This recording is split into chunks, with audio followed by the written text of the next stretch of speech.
Hay secretos que, como heridas, sangran por décadas en silencio. Mi esposo guardó uno que casi destruyó nuestro matrimonio y comenzó con un ritual extraño todos los miércoles a las 4 de la mañana. Buenos días, mis queridos. Soy Elena Gutiérrez, tengo 78 años y hoy voy a compartir con ustedes una historia que guardé en el fondo de mi corazón por más de 50 años. Antes de comenzar, me gustaría pedirles a quienes me están viendo ahora que dejen su like en este video y se suscriban al canal Diario de la Abuela. Esto me ayuda mucho a continuar contando mis historias de vida. Y cuéntenme en los comentarios desde dónde me están viendo hoy. Sería una alegría saberlo. Era 1962. Yo tenía 25 años y vivía en la colonia Roma, en Ciudad de México. Las calles aún no estaban todas pavimentadas y conocíamos a todos los vecinos por su nombre. En aquella época, las mujeres pasábamos mucho tiempo en casa cuidando de los hijos y del hogar. Yo no era diferente. Me había casado con Roberto 5 años antes, un hombre trabajador que logró darnos una casa propia, algo que pocos jóvenes conseguían en aquellos tiempos. Roberto trabajaba en una fábrica y siempre volvía cansado, pero nunca se quejaba. Era un buen esposo, atento con nuestro hijo Miguel, que acababa de cumplir 5 años. Me enorgullecía de haber construido una familia hermosa a pesar de las dificultades. En aquella época no teníamos mucho, pero lo poco que teníamos parecía suficiente. Al menos eso pensaba yo. Nuestra rutina era simple. Roberto salía a trabajar a las 7 de la mañana. Yo cuidaba de la casa y de Miguel. A veces hacía algunos bordados para vender, un dinerito extra que guardaba escondido en una lata de galletas. Las mujeres de mi generación siempre teníamos esos ahorros secretos. Ustedes saben cómo es. Por la tarde, solía conversar con las vecinas en la puerta, intercambiábamos recetas, hablábamos sobre los hijos, comentábamos las novedades del barrio. Una de esas vecinas era Carmen, que vivía en la casa frente a la nuestra. Ella tenía un niño llamado Augusto, 2 años mayor que mi Miguel. Los niños jugaban juntos a veces cuando Augusto estaba bien, porque, verán, Augusto tenía un problema en el corazón. En aquella época no teníamos los recursos médicos de hoy, y su salud era siempre motivo de preocupación para todos. El esposo de Carmen, Antonio, trabajaba en ventas y viajaba mucho. Todos los miércoles salía muy temprano y solo regresaba el jueves por la noche. Carmen solía decir que eran los días más difíciles para ella, especialmente cuando Augusto no estaba bien. Yo sentía pena por ella, pero nunca imaginé que aquellos miércoles escondían un secreto que cambiaría mi vida para siempre. Fue un lunes de abril, un día lluvioso que nunca olvidaré. Me desperté en medio de la noche con un ruido en la sala. Miré a un lado y vi que Roberto no estaba en la cama. El reloj marcaba 4:12 de la mañana. Pensé que podría estar sintiéndose mal, así que me levanté para buscarlo. Cuando llegué al pasillo, vi su silueta contra la ventana de la sala. Roberto estaba parado ahí, inmóvil, mirando fijamente hacia afuera. Al principio, pensé que tal vez tenía insomnio o estaba preocupado por algo del trabajo. Volví a la cama sin hacer ruido. No quería molestarlo. A la mañana siguiente no comenté nada. Pensé que era algo pasajero. Pero el miércoles de esa misma semana me desperté nuevamente, como si algo dentro de mí supiera que necesitaba verificar. Y ahí estaba él, a la misma hora, en la misma posición, mirando por la ventana. Fue cuando me di cuenta de que observaba la casa de enfrente, la casa de Carmen. Volví a la cama con el corazón acelerado. ¿Por qué mi esposo estaría observando la casa de la vecina de madrugada? 1000 pensamientos pasaron por mi cabeza. ¿Sería posible que Roberto estuviera interesado en Carmen? ¿Que tuvieran un romance? La idea me dejó con náuseas. La semana siguiente esperé ansiosamente el miércoles y ocurrió de nuevo. Y en la otra semana también, siempre a las 4 de la mañana, siempre mirando a la casa de enfrente. Comencé a notar cómo Roberto y Carmen se comportaban cuando se encontraban. No había nada sospechoso, ninguna mirada prolongada, ninguna sonrisa secreta. Apenas conversaban más allá de lo necesario. Eso me confundía aún más. Por 3 meses guardé esta observación para mí. 3 meses de noches mal dormidas, de desconfianzas, de miedo. Yo amaba a Roberto, amaba la vida que habíamos construido. Tenía miedo de lo que descubriría si preguntaba. A veces, es más fácil vivir en la duda que enfrentar una verdad que puede destruirlo todo. En aquel tiempo, a las mujeres nos enseñaban a no cuestionar a nuestros esposos. Los problemas conyugales eran asuntos privados, guardados bajo 7 llaves. Nadie se separaba. Aunque el matrimonio estuviera en pedazos, una aguantaba, se tragaba el llanto y seguía adelante por los hijos, por las apariencias, por lo que los demás dirían. Pero aquella situación me estaba consumiendo por dentro. Adelgacé, no podía concentrarme en las tareas de casa. Me quedaba mirando por la ventana, tratando de entender qué había en la casa de enfrente, que atraía tanto la atención de mi esposo en las madrugadas de los miércoles. Fue cuando noté otro patrón. Augusto, el hijo de Carmen, parecía tener sus crisis de salud más frecuentemente los miércoles. Ya había visto la ambulancia parar frente a su casa algunas veces, coincidentemente en esos días. ¿Habría alguna conexión?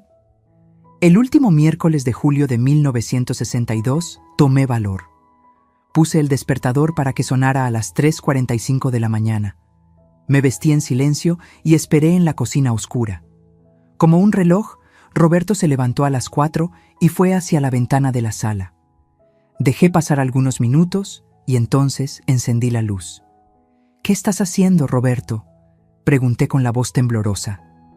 Él se volvió asustado, como si hubiera visto un fantasma. Elena, me asustaste. Solo tengo insomnio. Desde hace 3 meses, todos los miércoles, siempre mirando hacia la casa de Carmen. Él intentó disimular. Dijo que yo estaba imaginando cosas, pero yo ya no podía aceptar excusas. He oído que el niño tiene peores crisis los miércoles. ¿Esto tiene algo que ver con que tú vigiles su casa? Fue como si algo se quebrara dentro de él. Roberto se sentó en el sofá y cubrió su rostro con las manos. Nunca olvidaré lo que dijo a continuación. Augusto es mi hijo, Elena. 5 palabras, 5 simples palabras que derrumbaron el mundo que yo conocía. Me quedé paralizada, sin poder respirar bien. La sala comenzó a girar y tuve que sostenerme en la pared para no caer. ¿Cómo que tu hijo? ¿Qué estás diciendo? Mi voz salió como un hilo, casi un susurro. Roberto comenzó a llorar, algo que yo raramente había visto en todos los años de matrimonio. Con la voz entrecortada por los sollozos, me contó todo. Antes de conocerme, él tuvo una breve relación con Carmen. En esa época, ella ya estaba casada con Antonio, pero él viajaba mucho y ella se sentía sola. Fue un romance breve, apenas unas semanas. Cuando descubrió que estaba embarazada, Carmen terminó todo con Roberto. Le dijo que el hijo sería criado como si fuera de Antonio y que Roberto nunca debería buscarla de nuevo. Ella dijo que si yo contaba algo, Antonio la mataría. Yo le creí. Él tenía un temperamento terrible. Todos lo sabían. Menos de un mes después de esa ruptura, Roberto me conoció en un baile. Comenzamos a salir y pronto nos casamos. Él nunca me contó sobre Carmen. Dijo que pensó que era un asunto cerrado en su vida, hasta que por coincidencia del destino acabamos comprando una casa justo enfrente de la de ella. Cuando nos mudamos aquí y vi que era su casa, casi me muero del susto. ¿Pero qué podía hacer? Ya habíamos comprado la casa. Tú estabas tan feliz. Lo peor vino después. Augusto nació con un problema cardíaco congénito. Carmen, desesperada, buscó a Roberto a escondidas y le dijo que necesitaba dinero para los tratamientos. Antonio ganaba bien, pero no era suficiente para todos los medicamentos y consultas con especialistas. Yo ayudé como pude, Elena. Le di dinero durante años, escondido de ti, escondido de Antonio. ¿Qué más podía hacer? Es mi hijo. Mientras él hablaba, yo sentía como si cada palabra fuera una piedra lanzada contra mí. Nuestro Miguel tenía 5 años. Yo siempre creí que él era el primogénito de Roberto, su primer y único hijo. pero había otro viviendo justo frente a nosotros todo este tiempo. ¿Por qué miras por la ventana los miércoles?, logré preguntar entre lágrimas. ¿Por qué es cuando Antonio viaja? Augusto siempre empeora en esos días, como si sintiera falta de su padre, del hombre que él piensa que es su padre. Carmen me dijo una vez que tiene crisis de ansiedad cuando Antonio no está y eso afecta su corazón. No puedo hacer nada, no puedo ir allá, no puedo consolarlo. Entonces me quedo aquí mirando, esperando ver alguna luz encendida, algún movimiento que me diga que está bien. Yo no sabía qué sentir. Primero, la traición de Roberto. El hecho de que hubiera escondido esto por años. La revelación de que mi hijo no era el primero. El dinero que le daba a Carmen a escondidas de mí. O el horror de la situación de aquel niño inocente que sufría sin saber quién era su verdadero padre. Aquella noche no pude decir nada más. Le pedí a Roberto que durmiera en la sala y cerré con llave la puerta del dormitorio. Lloré hasta el amanecer, un llanto silencioso para no despertar a Miguel, mi hijo, que ahora sabía que no era el único. Los días que siguieron fueron los más difíciles de mi vida. Miraba a Roberto y veía a un extraño. Miraba la casa de enfrente y sentía una mezcla de rabia y compasión. Y lo peor, cuando encontraba a Carmen en las reuniones de vecinas, tenía que fingir que todo estaba normal, mientras por dentro estaba destrozada. Quien ya ha sentido una traición sabe lo difícil que es seguir respirando, seguir viviendo como si nada hubiera pasado. El dolor es físico, como si alguien hubiera arrancado algo de dentro de ti. No podía dormir, no podía comer bien. Perdí tanto peso que las vecinas comenzaron a comentar, pensando que estaba enferma. Y de cierta forma estaba enferma de tristeza, de decepción. Ah, mis queridos, es difícil para ustedes jóvenes imaginar cómo era en aquella época. Hoy en día, tal vez hubiera pedido el divorcio inmediatamente, pero en 1962, una mujer separada era vista como fracasada, era señalada en la calle. Yo no tenía profesión, no tenía cómo mantener a Miguel sola, y más que eso, a pesar de todo, todavía amaba a Roberto. ¿Cómo explicar esto? A veces, el corazón sigue amando incluso cuando la mente grita para que pare. Durante semanas, vivía en una especie de pesadilla despierta.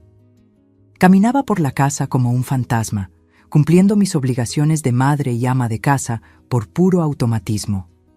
Cuando Miguel me preguntaba si estaba enferma, forzaba una sonrisa y decía que solo era cansancio. ¿Cómo explicarle a un niño de 5 años que su mundo también había sido puesto de cabeza, aunque él aún no lo supiera? Roberto intentaba acercarse. A veces llegaba a casa con flores, algo que nunca había hecho antes. Traía pequeños regalos para mí, juguetes para Miguel. Sé que estaba desesperado por arreglar lo que se había roto, pero ¿cómo se repara la confianza cuando se rompe? Es como un espejo, incluso pegado. Las grietas permanecen visibles para siempre. Lo peor eran los miércoles. Ya no podía dormir en esas noches. Me quedaba acostada, mirando al techo, sabiendo que Roberto estaba en la sala, mirando por la ventana, preocupado por un hijo al que no podía llamar suyo. A veces, la curiosidad ganaba y me levantaba sigilosamente para observarlo de lejos. Verlo ahí, tan frágil, tan impotente, despertaba en mí sentimientos contradictorios. Quería odiarlo completamente, pero no podía. Uno de esos miércoles, en septiembre de 1962, escuché un alboroto en la calle, sirenas, voces exaltadas. Corrí hacia la ventana y vi una ambulancia estacionada frente a la casa de Carmen. Roberto ya estaba en la puerta, poniéndose el primer abrigo que encontró. Nuestras miradas se cruzaron. Había desesperación en sus ojos. «Es Augusto», dijo simplemente. Tuve un mal presentimiento toda la noche. Me quedé paralizada, sin saber cómo reaccionar. Una parte de mí quería decir, no es problema nuestro. Otra parte sabía que de alguna manera lo era. Augusto, aquel niño delgaducho de ojos grandes, era medio hermano de mi Miguel. Compartían la misma sangre, el mismo padre, aunque no lo supieran. Ve, dije finalmente. Averigua qué está pasando. Roberto salió corriendo. Me quedé en la ventana observando. Vi cuando abordó a uno de los paramédicos. Vi cuando Carmen salió de la casa llorando, acompañada por los médicos que cargaban una camilla.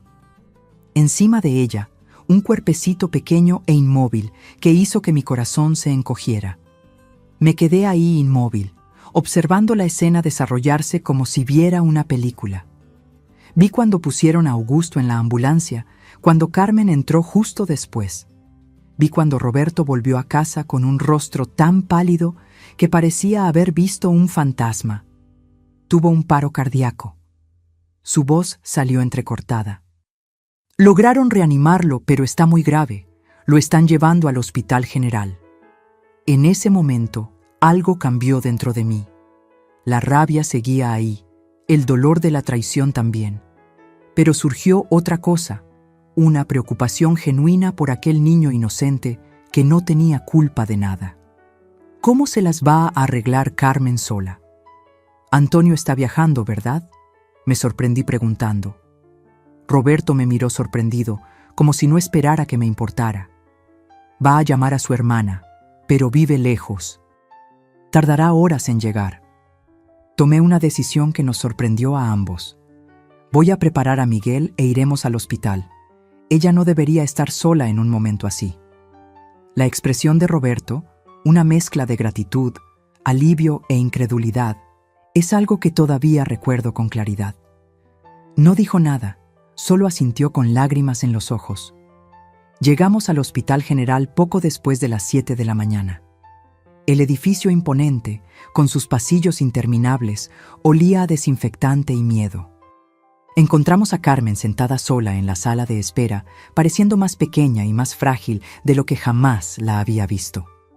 Cuando levantó los ojos y me vio al lado de Roberto, con Miguel medio dormido en brazos, su rostro mostró primero sorpresa, después pánico. ¿Ella sabía que yo sabía? ¿Roberto le había contado sobre nuestra conversación? Hasta hoy no lo sé con certeza, pero la forma en que desvió la mirada, incapaz de verme directamente a los ojos, me dio la respuesta.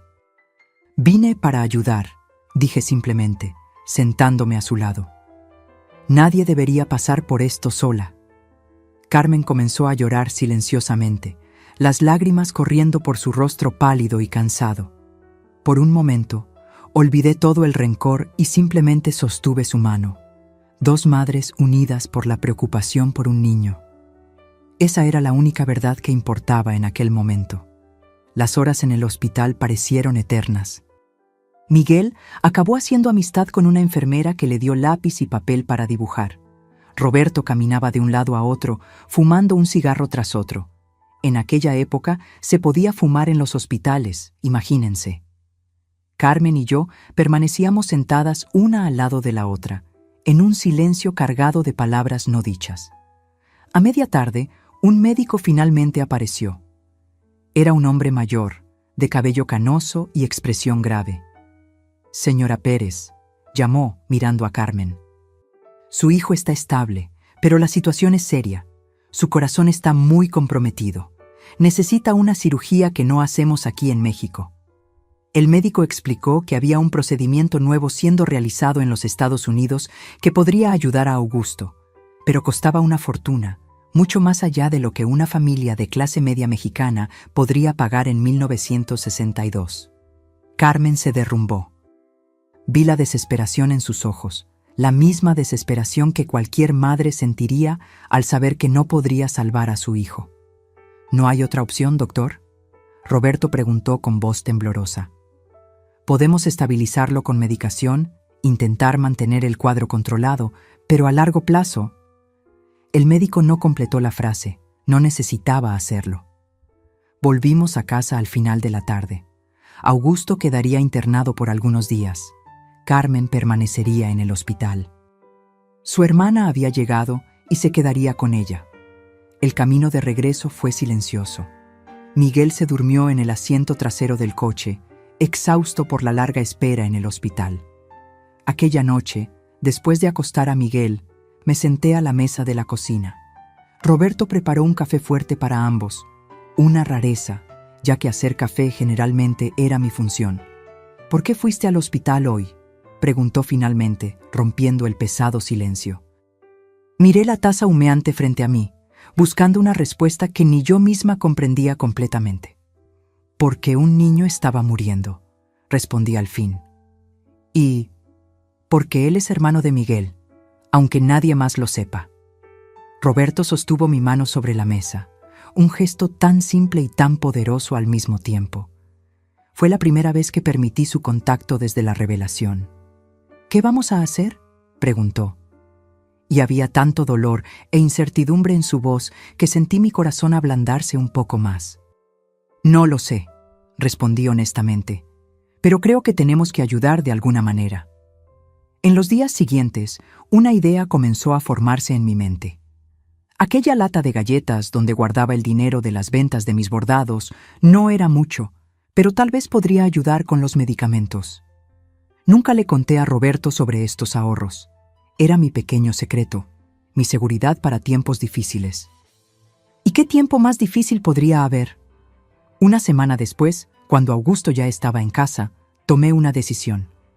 Tomé todo el dinero de la lata, casi 2 años de ahorros, y lo puse en un sobre.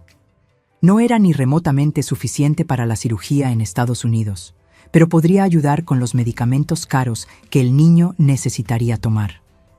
Esperé hasta un miércoles, cuando sabía que Antonio estaría viajando. Fui hasta la farmacia del barrio y pedí hablar con don Manuel, el farmacéutico que conocía a todo el mundo en el vecindario. «Quiero pagar por los medicamentos del hijo de Carmen», le dije en voz baja. «Pero no quiero que nadie sepa que fui yo». Don Manuel me miró confundido, pero no hizo preguntas. En aquella época, la gente respetaba más la privacidad de los demás. Entregué el sobre con el dinero y expliqué que cuando Carmen viniera a buscar los medicamentos de Augusto, él debería decir que un alma caritativa los había pagado por adelantado. Ella los rechazará si sabe que soy yo, expliqué. Es importante que piense que fue alguien de la iglesia o cualquier otra persona. Tal vez ustedes se estén preguntando por qué hice esto. ¿Por qué ayudar al hijo de la mujer que se había acostado con mi esposo?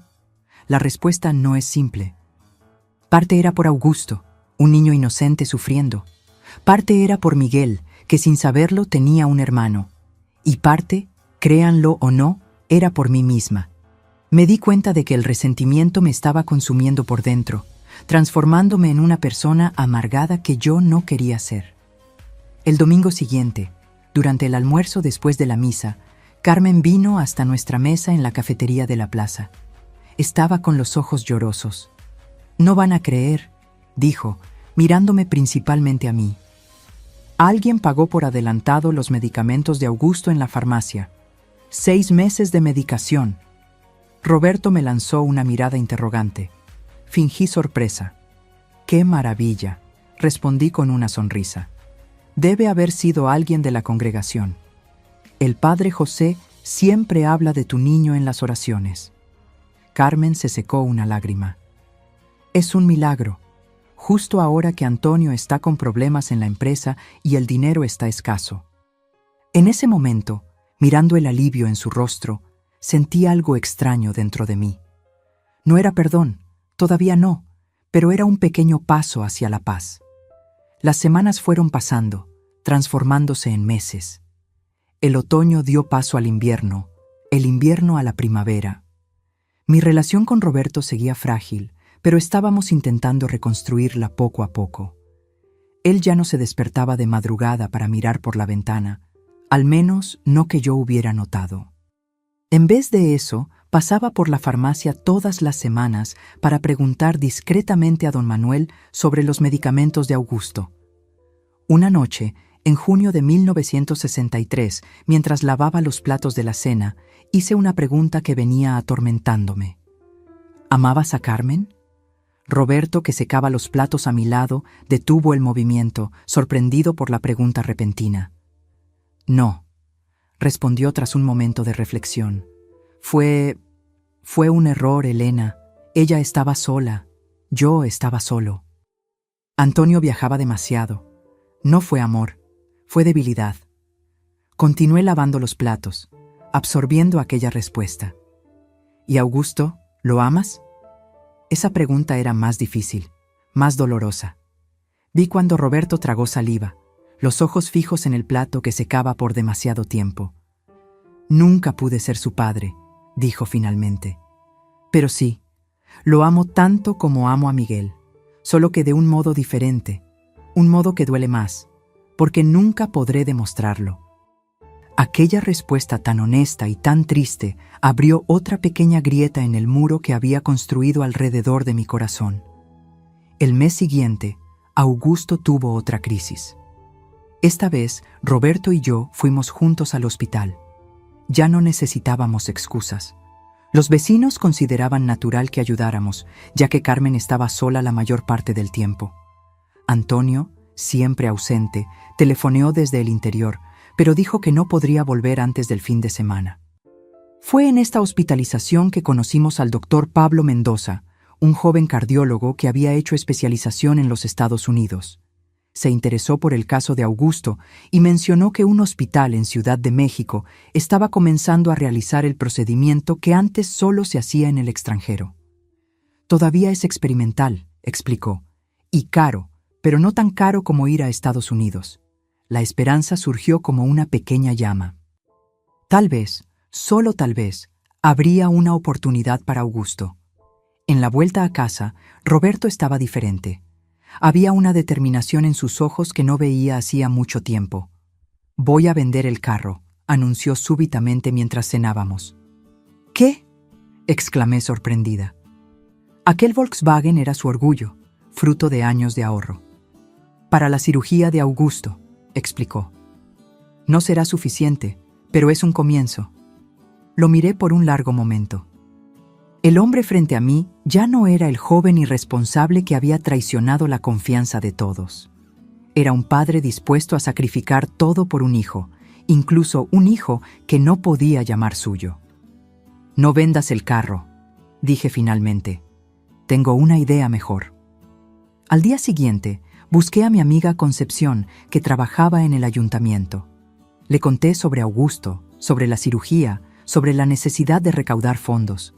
No mencioné, claro, la verdadera relación del niño con mi familia. Concepción sugirió organizar un evento benéfico con el apoyo de la iglesia, algo común en aquella época para ayudar a familias en dificultad.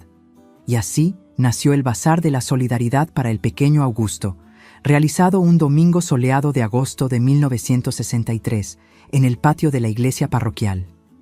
Doné todos los bordados que tenía en casa. Convencí a las vecinas para que donaran pasteles y artesanías. Conseguí que el comercio local ofreciera artículos para una subasta. Roberto trabajó incansablemente en la organización, cargando mesas, montando puestos, hablando con todos sobre la importancia de la causa. Carmen lloraba de emoción, viendo a la comunidad movilizarse por su hijo. Antonio, generalmente ausente, asistió al evento e incluso hizo un discurso emocionado agradeciendo a todos. Observé a Roberto durante aquel discurso. Había dolor en sus ojos, pero también una especie de resignación digna. Él nunca sería reconocido como el padre de Augusto, pero estaba haciendo todo lo que podía entre bambalinas. El bazar fue un éxito más allá de las expectativas. Recaudamos casi la mitad del valor necesario para la cirugía. El resto vino de una fuente inesperada. La empresa donde Antonio trabajaba organizó una colecta entre los empleados. El director, conmovido con la historia, complementó el valor que faltaba. En octubre de 1963 llegó el gran día. Augusto sería operado por el doctor Pablo Mendoza en el Hospital Español, uno de los pocos en México que realizaba cirugías cardíacas tan complejas. La víspera fue de nerviosismo para todos. Recuerdo haber preparado una vianda para Carmen para llevar al hospital, ya que estaría allí por muchos días. Me aseguré de incluir dulces caseros para los momentos de espera. Es en estos pequeños gestos que a veces revelamos más sobre nuestros sentimientos que en las grandes declaraciones. Roberto casi no durmió aquella noche. Se podían oír sus pasos por la casa, inquieto. Su desasosiego era palpable, como si fuera él mismo quien estuviera a punto de ser operado. De cierta forma, creo que una parte de él estaría en aquella sala de cirugía junto con Augusto, la parte que nunca pudo revelarse, que vivía escondida en las sombras de nuestra vida. Por la mañana, Carmen pasó por casa antes de ir al hospital. Antonio ya había llevado a Augusto más temprano para los preparativos iniciales. Ella parecía agotada, con ojeras profundas que delataban noches en vela. «Puedo quedarme con Miguel mientras ustedes van al hospital», ofrecí. Era la primera vez que sugería que Roberto fuera al hospital sin mí, y la mirada que intercambiamos contenía todo un diálogo silencioso. «No», respondió Carmen sorprendiéndonos. «Quisiera que vinieras también, Elena. Tú has sido una fuerza para mí en estos meses». Aquellas palabras me golpearon de una forma que no esperaba. La mujer frente a mí no sabía, o al menos fingía no saber, que yo conocía la verdad sobre Augusto. Para ella, yo era solo una vecina solidaria, una amiga en los momentos difíciles. La ironía de la situación era casi demasiado dolorosa para soportar. Dejamos a Miguel con doña Azucena, una señora mayor que vivía en la misma calle y siempre se ofrecía para cuidar a los niños del barrio. En el coche, camino al hospital, el silencio pesaba. Carmen sentada en el asiento trasero, Roberto conduciendo, yo a su lado. Una escena aparentemente normal para cualquier observador externo. Pero entre nosotros tres circulaba una tensión casi eléctrica, hecha de secretos, culpas y omisiones. El hospital estaba abarrotado aquella mañana de lunes. Encontramos a Antonio en la sala de espera, fumando nerviosamente un cigarro tras otro. Agradeció nuestra presencia con un gesto de cabeza. Siempre pensé que Antonio era un hombre distante, cerrado en sí mismo. En aquel momento, mirando su figura solitaria, me pregunté cuánto sabía realmente. ¿Sospechaba? ¿Acaso, como yo, prefería vivir con la duda a enfrentar una verdad devastadora? La espera para la cirugía fue interminable. 6 horas que parecieron 6 días. Carmen rezaba en voz baja, sosteniendo un rosario entre los dedos temblorosos. Antonio alternaba entre caminatas nerviosas por el pasillo y cigarros fumados apresuradamente en el área externa.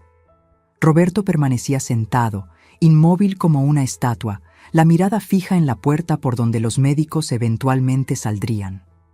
Yo observaba a todos, sintiéndome simultáneamente parte y ajena a aquel drama familiar, como una pieza que no encaja perfectamente en el rompecabezas, pero que no puede ser removida sin que todo se derrumbe.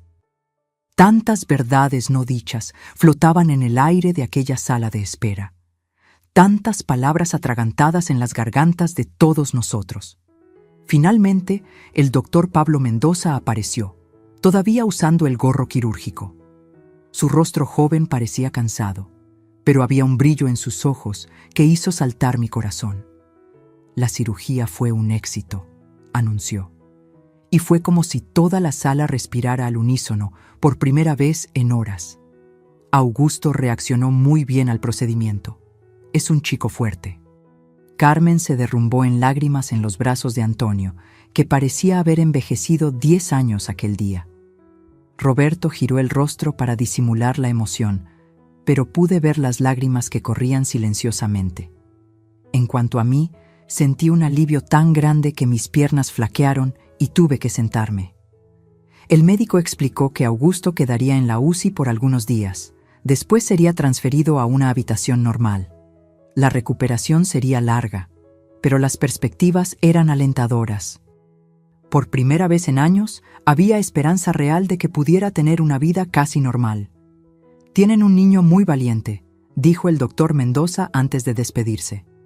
«Va a necesitar todo el apoyo de ustedes en los próximos meses». Aquella frase, «todo el apoyo de ustedes», resonó en mi mente durante todo el camino de vuelta a casa. ¿Quién era ustedes en esta historia? Antonio, el padre de registro; Carmen, la madre que guardaba el secreto; Roberto, el padre biológico que observaba desde lejos; o yo, la extraña que sabía todo y había elegido ayudar en lugar de destruir. Los meses siguientes fueron de lenta recuperación para Augusto. Volvió a casa después de 3 semanas en el hospital, todavía frágil, pero visiblemente mejor. Los colores habían vuelto a su rostro, y por primera vez desde que lo conocíamos, podía jugar sin cansarse después de pocos minutos. Nuestra rutina se ajustó para incluir visitas frecuentes a la casa de enfrente. Miguel y Augusto se hicieron amigos más cercanos, compartiendo juguetes y historietas. Observarlos juntos era una experiencia agridulce para mí. 2 hermanos que nunca sabrían que compartían la misma sangre. Roberto asumió el papel de tío para Augusto, llevando a los niños a pescar al río los domingos, enseñándoles a volar papalotes, ayudándolos con las tareas escolares. Era lo máximo de paternidad que podía expresar sin levantar sospechas. Yo veía la alegría en sus ojos cuando Augusto corría a abrazarlo, llamándolo cariñosamente tío Beto. Carmen y yo desarrollamos una amistad extraña, construida sobre medias verdades y silencios elocuentes. Nunca hablamos abiertamente sobre el pasado, sobre lo que ocurrió antes de que yo entrara en escena. Había momentos, sin embargo, en que nuestras miradas se cruzaban sobre las cabezas de los niños jugando, y yo tenía la certeza de que ella sabía que yo sabía. Era un acuerdo tácito: preservar la paz, proteger a los niños, no desenterrar lo que ya estaba enterrado. Antonio seguía viajando mucho, pero noté que pasó a dedicar más tiempo a Augusto cuando estaba en casa. Tal vez la casi pérdida del hijo hubiera despertado algo en él. O tal vez, en el fondo, también sospechaba de la verdad y, a su manera, estaba marcando territorio. Nunca lo sabré con certeza. En julio de 1964 organizamos una gran fiesta para celebrar el cumpleaños de Augusto. 1 año después de la cirugía, estaba prácticamente recuperado. Todavía necesitaba tomar medicamentos y hacer chequeos regulares, pero esencialmente era un niño normal de 9 años. La transformación era casi milagrosa. La fiesta tuvo lugar en el patio de nuestra casa, que era más grande que el de ellos. Roberto construyó un columpio especialmente para la ocasión y yo pasé días preparando dulces y bocadillos. Invitamos a todos los niños del vecindario, a los compañeros de escuela de Augusto, amigos y parientes de la familia. Fue una tarde soleada de domingo, llena de risas infantiles, música tocando en el tocadiscos, adultos conversando en pequeños grupos mientras observaban a los niños correr por el césped. Desde lejos, parecíamos 2 familias comunes, unidas por la amistad y la vecindad. ¿Quién podría imaginar los lazos invisibles que nos conectaban, las historias no contadas que pulsaban bajo la superficie de aquella aparente normalidad? Hubo un momento durante la fiesta que quedó grabado en mi memoria. Augusto acababa de soplar las velas del pastel y todos aplaudían. Carmen tomó una cámara prestada para registrar el momento. Pidió que Roberto, que estaba cerca del niño, posara para una foto junto con Augusto. Vi cuando Antonio, del otro lado del patio, observó la escena con una expresión imposible de descifrar. Por un instante aterrador, pensé que iba a intervenir, que algo iba a explotar allí mismo frente a todos. Pero él simplemente tomó un sorbo de su cerveza y giró el rostro. La foto fue tomada. Roberto y Augusto sonrientes, el brazo del tío cariñosamente apoyado en el hombro del niño. Aquella imagen, que más tarde quedaría enmarcada en la sala de Carmen, contenía toda la complejidad de nuestra situación, un fragmento de verdad escondido a la vista de todos. A medida que pasaban los años, nuestra extraña dinámica se consolidaba. Las 2 familias estaban inextricablemente ligadas para bien y para mal. Compartíamos almuerzos de domingo, vacaciones en la playa, celebraciones de Navidad y Año Nuevo. Los niños crecían asistiendo a la misma escuela, compartiendo amigos y experiencias. Era casi como si fuéramos una familia extendida, unida por lazos que nadie osaba nombrar. En 1967, cuando Augusto tenía 12 años y Miguel 10, ocurrió algo que sacudió nuestra frágil estabilidad. Antonio recibió una propuesta de traslado a Guadalajara. La empresa donde trabajaba estaba expandiéndose y le ofrecieron un puesto de gerencia en la nueva sucursal, un ascenso significativo que no podía rechazar. La noticia cayó como una bomba en nuestras vidas. La idea de Augusto mudándose lejos era devastadora para Roberto. Durante años había construido su paternidad velada a través de la proximidad, de las pequeñas interacciones diarias, de la presencia constante. ¿Cómo mantener ese vínculo con cientos de kilómetros de distancia? Recuerdo la noche en que Roberto llegó a casa después de que Carmen diera la noticia. Parecía haber envejecido 10 años en un solo día.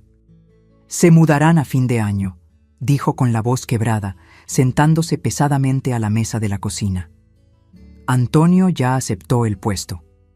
Le serví una taza de café fuerte, sin decir nada. ¿Qué podría decirse? ¿Qué derecho teníamos de interferir en la vida de aquella familia? ¿Qué argumento podríamos usar para pedir que se quedaran sin revelar la verdad que tanto nos esforzamos por mantener enterrada? Los meses que precedieron a la mudanza estuvieron marcados por una tristeza silenciosa en nuestra casa. Roberto pasaba más tiempo que nunca con Augusto, enseñándole a jugar fútbol, ayudándolo con maquetas para la escuela, llevándolo a pescar los fines de semana. Era como si intentara comprimir años de paternidad en pocos meses, almacenar memorias suficientes para llenar el vacío que vendría. Miguel también sufría, sin entender completamente por qué la partida de su amigo afectaba tanto a sus padres. «Podemos visitarlos en Guadalajara, ¿verdad?», preguntaba inocentemente. «¿O ellos pueden venir a visitarnos en las vacaciones?». Decíamos que sí, claro. Mantendríamos contacto, pero todos los adultos involucrados sabíamos que no sería lo mismo. La distancia lo cambiaría todo. Los niños crecerían separados, seguirían caminos diferentes. El frágil equilibrio que construimos a lo largo de los años sería roto para siempre. Una noche, cerca de un mes antes de la fecha marcada para la mudanza, Roberto llegó a casa agitado, con un brillo extraño en la mirada. «¿Y si nos mudáramos también?», preguntó abruptamente mientras yo lavaba los platos de la cena. «A Guadalajara, quiero decir. Hay fábricas allá también. Podría conseguir un empleo». La sugerencia me tomó completamente por sorpresa. Dejar nuestra casa, nuestros empleos, nuestra vida en Ciudad de México para seguir a la familia de Augusto. Era una idea absurda. Y sin embargo, mirando la expresión esperanzada de Roberto, entendí la desesperación que lo motivaba. «Roberto», respondí suavemente, secándome las manos en el delantal. «Piensa bien en lo que estás sugiriendo. Tenemos una vida aquí. Miguel tiene sus amigos, su escuela. Yo tengo mi trabajo con los bordados. Tú tienes estabilidad en la fábrica. Mudarnos a Guadalajara sería empezar de cero, sin garantías». «Pero Augusto», comenzó y no necesitó terminar la frase. «Augusto tiene padre y madre», completé, y vi el dolor que mis palabras causaron. Antonio ha sido un buen padre para él todos estos años. Él estará bien. Era duro, pero necesario. A veces, el amor significa dejar ir, incluso cuando cada fibra de tu ser quiere aferrarse. La noche anterior a su partida, Carmen vino a nuestra casa después de que los niños ya estaban en la cama. Nunca la vi tan nerviosa, retorciendo un pañuelo entre los dedos mientras se sentaba a nuestra mesa. «Necesito hablar con ustedes dos», dijo, la voz casi un susurro. Sobre Augusto. Aquella noche cambió todo nuevamente. Carmen estaba sentada a nuestra mesa, temblorosa como una hoja al viento, mientras Roberto y yo esperábamos en silencio lo que tenía que decir. El reloj de pared marcaba casi la medianoche y el único sonido era el tic-tac, marcando los segundos de aquel momento que quedaría para siempre en nuestras memorias. «Antonio sabe», finalmente dijo, las palabras saliendo como si fueran arrancadas de ella. Él siempre supo que Augusto no es hijo suyo. La revelación flotó sobre nosotros como una nube pesada. Roberto palideció visiblemente, sus manos agarrando el borde de la mesa con tanta fuerza que los nudillos se pusieron blancos. En cuanto a mí, sentí un escalofrío recorrer mi espina dorsal. Todos estos años, todas las interacciones, todos los domingos compartidos, ¿Y Antonio sabía? ¿Cómo así? ¿Siempre lo supo? Roberto logró preguntar, la voz ronca. Carmen respiró hondo, como si reuniera valor. Desde el principio. Yo se lo conté cuando descubrí que estaba embarazada. Pensé en ocultarlo, pero no pude. Pensé que me echaría de casa, que pediría el divorcio, pero no fue eso lo que pasó. Ella nos contó que Antonio, después del shock inicial y algunos días de furia silenciosa, decidió perdonar y aceptar al niño como suyo. La condición era que el verdadero padre nunca fuera revelado, que el asunto quedara enterrado en el pasado. Se mudarían de barrio, comenzarían una nueva vida lejos del amante de Carmen. Pero entonces, dije, tratando de comprender, ¿por qué se mudaron justo a la casa frente a la nuestra? Si Antonio sabía sobre Roberto. Carmen bajó los ojos. Fue coincidencia al principio. Cuando me di cuenta de que Roberto vivía aquí, ya era demasiado tarde. Habíamos comprado la casa. Antonio no conocía a Roberto personalmente, no sabía quién era él. Cuando finalmente entendí la situación, tuve miedo de decir cualquier cosa. Pensé que si nos mudábamos repentinamente, levantaría sospechas. Hizo una pausa, tomando un sorbo del agua que yo había servido. Y entonces Augusto enfermó y necesitábamos ayuda. Le conté a Antonio que Roberto estaba dispuesto a ayudar financieramente, sin hacer preguntas. Para mi sorpresa, él aceptó. Dijo que el bienestar de Augusto venía en primer lugar. Fue entonces que entendí.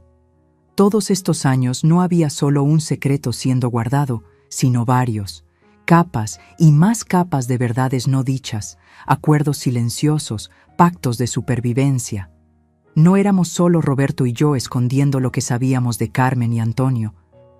Eran también ellos escondiendo lo que sabían de nosotros y tal vez hasta de sí mismos.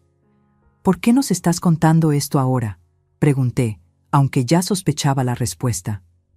Porque nos vamos, respondió Carmen, las lágrimas finalmente cayendo. Y porque Antonio quiere que Augusto sepa la verdad cuando cumpla 18 años. Él cree que el niño tiene derecho a conocer su historia, sus orígenes. Roberto parecía aturdido, incapaz de procesar completamente lo que estaba oyendo. ¿Él quiere que yo hable con Augusto? ¿Que me presente como su padre? Carmen asintió lentamente. Cuando llegue el momento, Antonio dice que ha hecho el papel de padre todos estos años y seguirá haciéndolo. Pero no quiere que Augusto viva en la ignorancia para siempre. Es un derecho del niño saber. Nos quedamos en silencio por un largo momento, absorbiendo el peso de aquellas palabras. La idea de que en un futuro no tan distante la verdad saldría a la luz era simultáneamente liberadora y aterradora. ¿Qué significaría eso para todos nosotros? ¿Para Miguel, que descubriría tener un hermano? ¿Para Augusto, cuya identidad sería completamente reformulada? Antes de irse, Carmen nos entregó un sobre con su nueva dirección en Guadalajara y su número de teléfono. Antonio sugirió que ustedes visiten de vez en cuando. Sería bueno para Augusto mantener el contacto con el tío Beto. Cuando la puerta se cerró tras ella, Roberto y yo nos miramos en silencio. Algo fundamental había cambiado aquella noche. El peso del secreto parecía diferente ahora, compartido de una forma que no imaginábamos posible. A la mañana siguiente, ayudamos a cargar las últimas cajas para el camión de mudanza. Augusto y Miguel se despidieron con la tristeza propia de los niños, intensa, pero todavía sin comprender completamente la finalidad de las separaciones adultas. Prometieron escribirse cartas, intercambiar estampillas por correo, mantener la amistad a pesar de la distancia. Cuando el camión finalmente partió, llevando consigo una parte tan significativa de nuestras vidas, me quedé al lado de Roberto en la acera, observando hasta que desapareció en la esquina. Él no lloró, pero había una quietud en su rostro que decía más que cualquier lágrima. ¿Vamos a visitarlos en Navidad?, dije apretando su mano. No era una pregunta. Los años siguientes trajeron cambios que nadie podría prever. México entraba cada vez más profundamente en los años turbulentos con conflictos sociales. Las noticias eran filtradas, las libertades restringidas, el miedo flotaba en el aire como un perfume insidioso. Roberto fue despedido de la fábrica en 1969, cuando participó en una huelga. Estuvo casi 6 meses desempleado antes de conseguir un puesto en una fábrica más pequeña con salario reducido. A pesar de las dificultades financieras, mantuvimos nuestra promesa de visitar a la familia de Augusto regularmente. Al principio, íbamos a Guadalajara 2 veces al año, en las vacaciones escolares de julio y en Navidad. Conforme la situación económica se complicó, redujimos a una visita anual, pero nunca dejamos de ir. Antonio siempre nos recibía con una cordialidad formal que, a ojos externos, podría parecer apenas la cortesía entre viejos conocidos, pero había un entendimiento silencioso entre los 3 adultos de la situación. Un pacto no verbalizado de coexistencia pacífica por el bien de los niños. Observar a Roberto y Antonio conversando sobre fútbol o política, sentados en el porche con sus cervezas, era presenciar una de las más extrañas y complejas negociaciones humanas que jamás he visto. 2 hombres que amaban al mismo hijo, cada uno a su manera, encontrando un modo de compartir esa paternidad sin nunca mencionarla. Augusto creció fuerte y saludable, la cirugía habiendo corregido gran parte de sus problemas cardíacos. Se convirtió en un adolescente inteligente y sensible, apasionado por la literatura y la música. Miguel, por su parte, seguía más los pasos de su padre, habilidoso con las manos, interesado en mecánica y construcción. Era fascinante observar cómo 2 hermanos que no sabían ser hermanos podían ser tan diferentes y, aún así, desarrollar un vínculo tan fuerte en las pocas semanas que pasaban juntos cada año. En 1973, cuando Augusto cumplió 18 años, esperábamos ansiosamente el momento de la revelación. Roberto pasó noches en vela, ensayando mentalmente lo que diría, cómo explicaría las elecciones del pasado, cómo pediría perdón sin parecer que buscaba un lugar que nunca había ocupado oficialmente. Pero la llamada telefónica de Carmen que recibimos una semana después del cumpleaños trajo noticias diferentes de lo que esperábamos. Antonio decidió que todavía no es el momento, dijo, la voz baja al teléfono, como si temiera ser oída. Augusto está a punto de presentar el examen de admisión a la universidad. Es un momento crucial. Antonio cree que la verdad podría desestabilizarlo ahora. Roberto quedó devastado, aunque trató de no demostrarlo. Parte de él se había preparado por años para aquel momento de reconocimiento, para finalmente poder decir, yo soy tu padre. Tener esa posibilidad nuevamente postergada para un futuro indefinido era como perder al hijo una segunda vez. Él tiene el derecho, murmuró aquella noche mientras nos preparábamos para dormir. Antonio tiene el derecho de tomar esa decisión. Él ha sido padre durante 18 años. Yo he sido apenas una sombra. A pesar de la decepción, continuamos nuestra rutina de visitas. Augusto ingresó a la Facultad de Letras, decidido a convertirse en profesor. Miguel terminó la preparatoria y comenzó a trabajar con Roberto en el taller mecánico que él había conseguido abrir después de años ahorrando. Nuestra vida seguía un curso aparentemente normal, pero siempre con aquella expectativa subyacente, aquella verdad adormecida que podría despertar en cualquier momento. En 1976, cuando Augusto estaba en el último año de la universidad, recibimos la noticia que cambiaría una vez más el curso de nuestras vidas. Antonio había sido diagnosticado con cáncer de pulmón en etapa avanzada. Los médicos no le daban más de 6 meses de vida. Viajamos a Guadalajara tan pronto como supimos.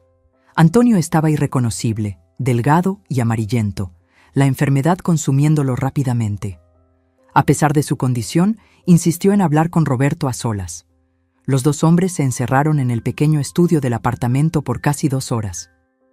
Nunca supe exactamente qué se dijo en aquella conversación, pero cuando Roberto salió, sus ojos estaban rojos y había una nueva determinación en su semblante. Antonio quiere contar la verdad a Augusto antes de partir. Me informó aquella noche en la habitación de hotel donde nos hospedábamos. Quiere que yo esté presente, Dice que es hora de que todos los secretos sean revelados. El momento que tanto esperábamos y temíamos finalmente llegaría, pero no en las circunstancias que alguien podría haber deseado.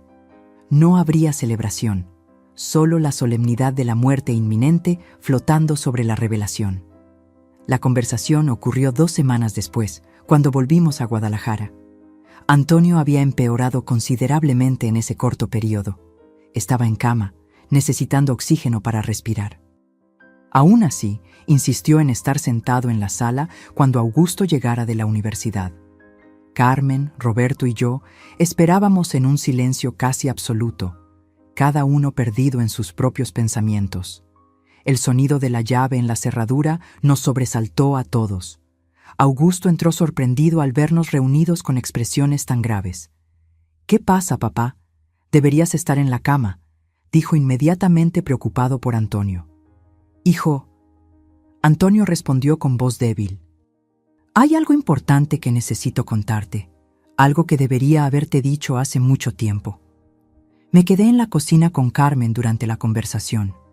No era nuestro lugar estar presentes en aquel momento entre los 3 hombres.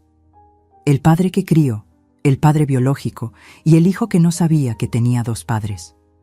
Podíamos oír murmullos ocasionalmente, la voz de Augusto elevándose en shock o confusión. Después largos periodos de silencio. Tras lo que pareció una eternidad, Roberto vino a llamarnos. Encontramos a Augusto sentado al lado de Antonio, sosteniendo su mano, lágrimas silenciosas corriendo por el rostro de ambos. Cuando nos vio, el joven se levantó y caminó directamente hacia Roberto, mirándolo con una intensidad que me partió el corazón. Por un momento terrible, pensé que iba a explotar en rabia, a rechazar al hombre que había sido su padre biológico en secreto durante toda su vida.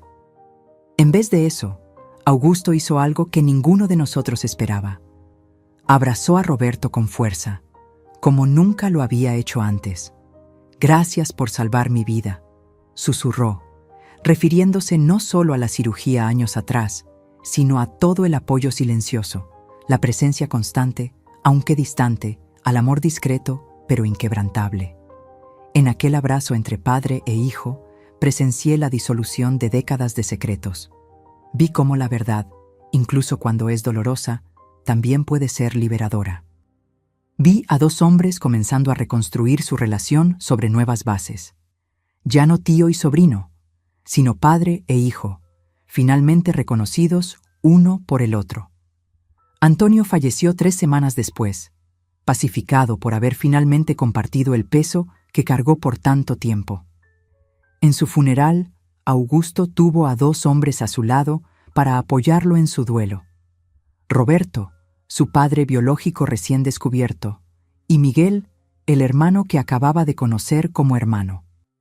Los meses que siguieron al fallecimiento de Antonio fueron un periodo de profundas transformaciones para todos nosotros. Augusto, ahora con 21 años, tenía que lidiar no solo con el duelo por el hombre que lo había criado, sino también con la reconstrucción completa de su identidad. ¿Quién era ahora? ¿Hijo de quién? ¿Qué parte de su historia era verdadera? ¿Y qué parte había sido construida sobre secretos? Carmen enfrentaba su propio desafío: aprender a vivir sin el esposo que, a pesar de todo, había sido su compañero por más de 2 décadas. Y estaba también la culpa, el peso de haber sido el origen de toda aquella telaraña de complicaciones. Muchas noches, durante nuestras visitas más frecuentes a Guadalajara en aquel periodo, la encontraba llorando sola en el balcón, contemplando la vida que habían construido juntos y las elecciones que nos trajeron hasta allí. Roberto, por su parte, caminaba sobre el filo de la navaja. Estaba finalmente libre para reconocer a Augusto como su hijo, para expresar abiertamente el amor paternal que había mantenido contenido por tanto tiempo. Pero había también el recelo de parecer oportunista, de estar tomando el lugar de Antonio antes incluso de que su cuerpo se enfriara en la tierra. Y estaba Miguel, nuestro hijo de 19 años, tratando de comprender cómo había ganado repentinamente un hermano mayor. Fue Miguel quien me sorprendió con su madurez en aquel momento difícil. Una noche, Mientras lavábamos los platos de la cena en nuestra casa en Ciudad de México, después de regresar de una de nuestras frecuentes visitas a Guadalajara, dijo algo que nunca olvidaré. Siempre sentí que había algo especial entre Augusto y nosotros, mamá. Algo más que amistad de familia. Ahora tiene sentido. Es como si una pieza que faltaba finalmente hubiera encajado. Miré a mi hijo, ya no el niñito que corría por el patio, sino un joven con los rasgos fuertes de su padre y, quién sabe, algo de mi terquedad en los ojos. En aquel momento entendí que, a pesar de todas las mentiras y omisiones, habíamos hecho al menos una cosa bien. Criamos a un hijo capaz de comprensión y perdón. ¿No estás molesto?, pregunté vacilante. ¿Por descubrir que tu padre tuvo otro hijo antes de ti? ¿Por haberlo escondido durante tanto tiempo? Miguel se secó las manos en el paño de cocina antes de responder pensativo. Estaría mintiendo si dijera que no me sorprendió al principio. Pero cuanto más pienso en ello, más me doy cuenta de que ustedes hicieron lo que creían que era mejor para todos. Y mira a Augusto, es un tipo increíble. ¿Cómo puedo estar molesto por tenerlo como hermano?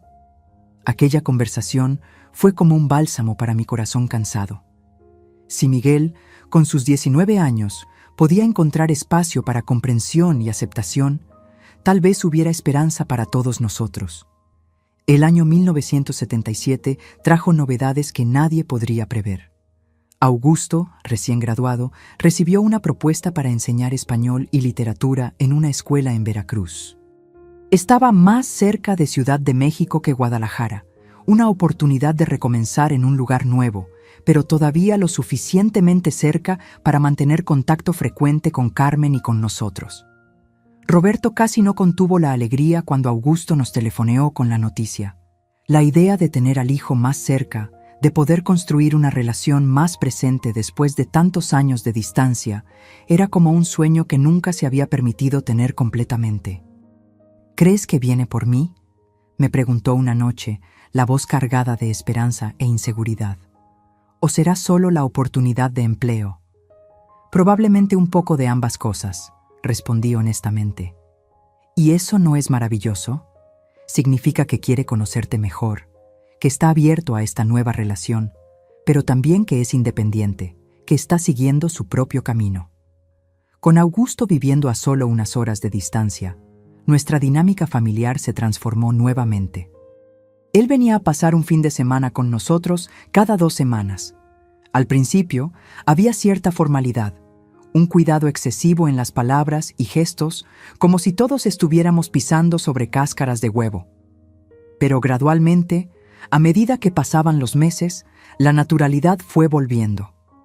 Miguel y Augusto desarrollaron una amistad genuina de hermanos, descubriendo intereses comunes a pesar de las personalidades diferentes. Roberto florecía en la paternidad ahora reconocida, enseñando a Augusto pequeñas habilidades manuales que nunca había tenido la oportunidad de transmitir antes, como arreglar un coche, construir un estante y elegir la mejor madera para un proyecto. Para mí, el proceso fue más complejo. ¿Quién era yo en esta nueva configuración? No era la madre biológica de Augusto, ni su madrastra en el sentido tradicional. Era la mujer que había descubierto la traición de su esposo, y en lugar de destruirlo todo, había elegido un camino más difícil y con matices. Era la persona que había ayudado secretamente a financiar la cirugía que salvó su vida, que lo había visitado fielmente durante años, que ahora abría las puertas de su casa y su corazón al hijo de otra mujer con su marido. Augusto parecía sentir mi vacilación. Una tarde de domingo, mientras los demás hombres veían un partido de fútbol en la sala, me encontró sola en la cocina preparando el café. «Doña Elena», dijo con aquella voz suave que usaba para sus alumnos. Nunca le agradecí apropiadamente por todo lo que hizo por mí. Sentí que el rostro me ardía de sorpresa. No hice nada especial, Augusto. Roberto me contó, continuó, ignorando mi modestia, sobre el dinero de los bordados que usó para mis medicinas, sobre cómo fue su idea organizar el bazar para mi cirugía, sobre cómo usted nunca, ni una sola vez, intentó impedir que él me visitara o me ayudara, incluso sabiendo todo. Me quedé sin palabras, con las manos temblando ligeramente mientras acomodaba las tazas en la bandeja.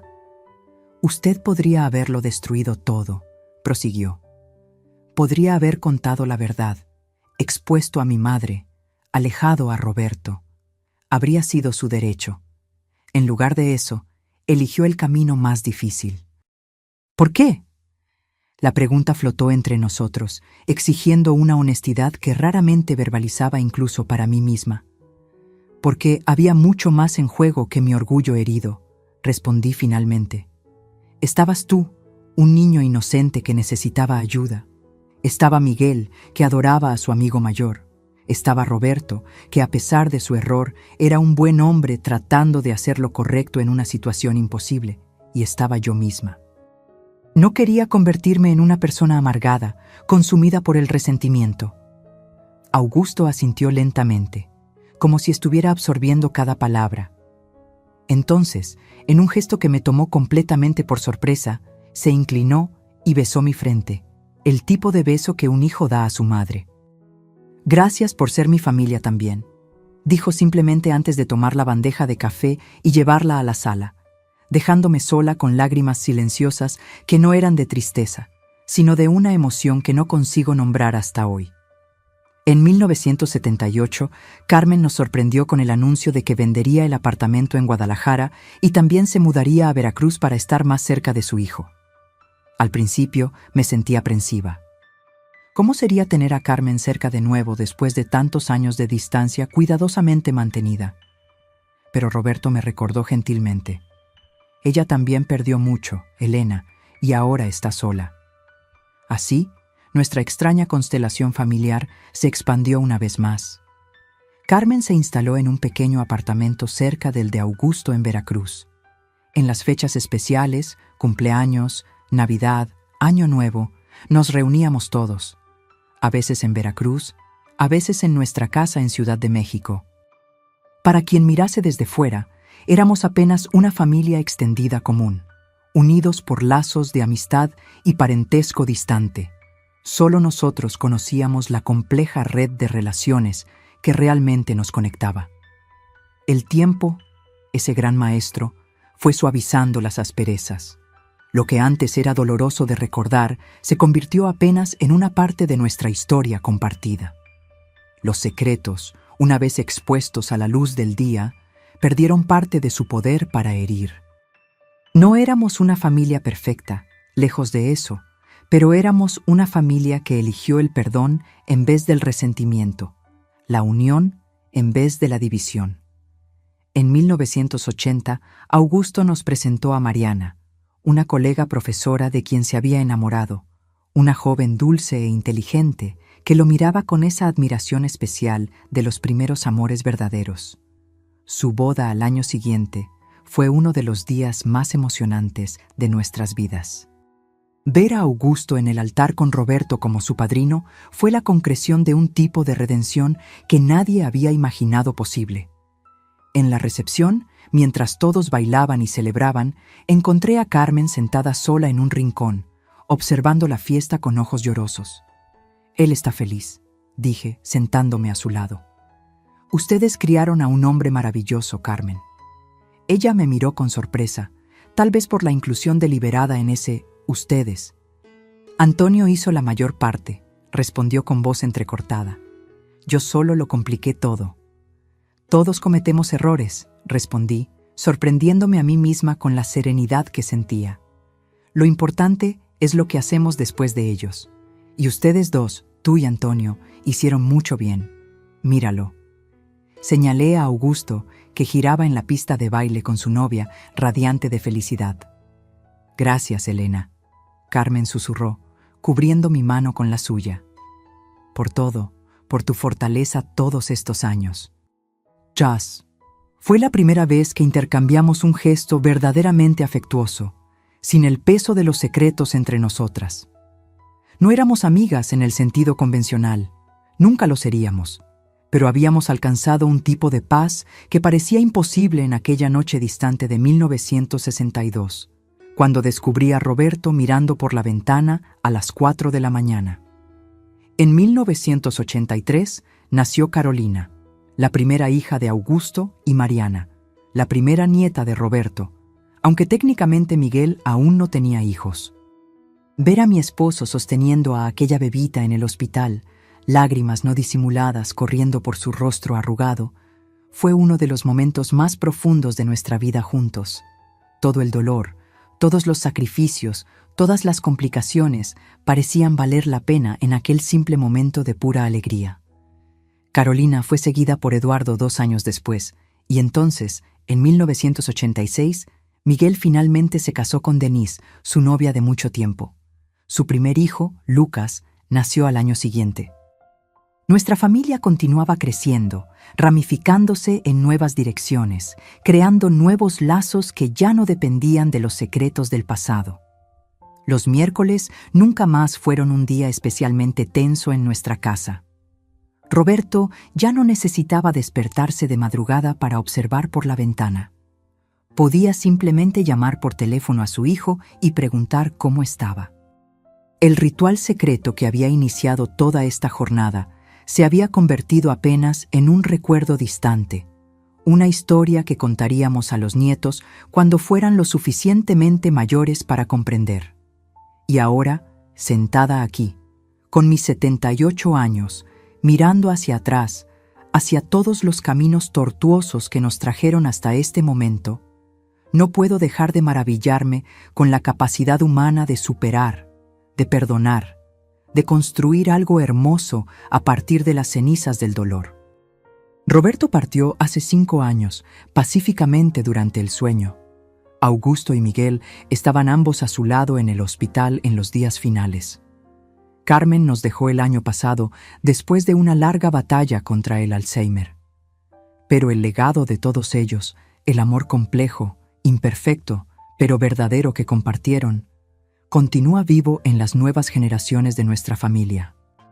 Carolina, Eduardo, Lucas y sus primos crecieron sabiendo que son familia, sin los secretos que separaron a sus padres por tanto tiempo. Conocen la historia completa ahora, contada gradualmente en partes apropiadas para cada edad, siempre con énfasis no en los errores, sino en la redención que vino después. Es importante que sepan de dónde vinieron, que entiendan que las familias pueden tomar formas inesperadas, que el amor verdadero a veces exige sacrificios y perdón. Cuando miro hacia atrás, a aquella joven Elena de 25 años que descubrió a su esposo observando la casa de enfrente a las 4 de la mañana, apenas me reconozco a mí misma. Cuánta ingenuidad, cuánto dolor aún estaba por venir, pero también cuánta alegría inesperada, cuánta profundidad, cuánta vida verdadera aquella revelación traería consigo. Algunos podrían decir que fui débil por no haber puesto fin inmediato a aquella situación, por no haber exigido elecciones definitivas, por no haber trazado líneas claras en la arena. Tal vez. Pero la vida raramente se ajusta a categorías nítidas de correcto e incorrecto. En la complejidad de sentimientos y circunstancias humanas, a veces el acto más valiente es justamente rechazar las soluciones simples y obvias, y, en su lugar, construir algo nuevo e indefinible a partir de los fragmentos rotos de lo que ya existía. Si pudiera hablar con aquella joven Elena ahora, le diría: sostente firme, el camino será largo y muchas veces doloroso. Habrá días en que cuestionarás todas tus elecciones. Pero al final, mirando hacia atrás, verás que fuiste parte de algo extraordinario, una historia de redención que abarca generaciones. ¿Y no es eso, al final, lo que todos buscamos? No solo vivir nuestras pequeñas vidas individuales, sino formar parte de algo mayor, algo que continúa mucho después de que nos hayamos ido. A través de todas las complicaciones, todos los dolores y alegrías, logramos crear una familia verdadera, no definida por la sangre o por documentos legales, sino por el amor obstinado que se negó a rendirse, incluso cuando habría sido más fácil. Aquel niño delgaducho, de ojos grandes, que un día luchó para respirar con su corazón frágil, hoy es un hombre respetado, un profesor universitario, un padre y abuelo amoroso. Y lleva consigo no solo los genes de Roberto, sino también la bondad de Antonio, la fuerza de Carmen y tal vez, espero, un poco de la resiliencia que intenté demostrar durante todos estos años. Y eso, mis queridos, es el verdadero milagro que ocurre cuando elegimos el amor, incluso cuando sería más fácil elegir el odio. Cuando miramos la vida no como una serie de reglas rígidas a seguir, sino como un viaje compartido de imperfecciones, perdones y segundas oportunidades. Si hay una lección que quisiera dejarles hoy, es esta.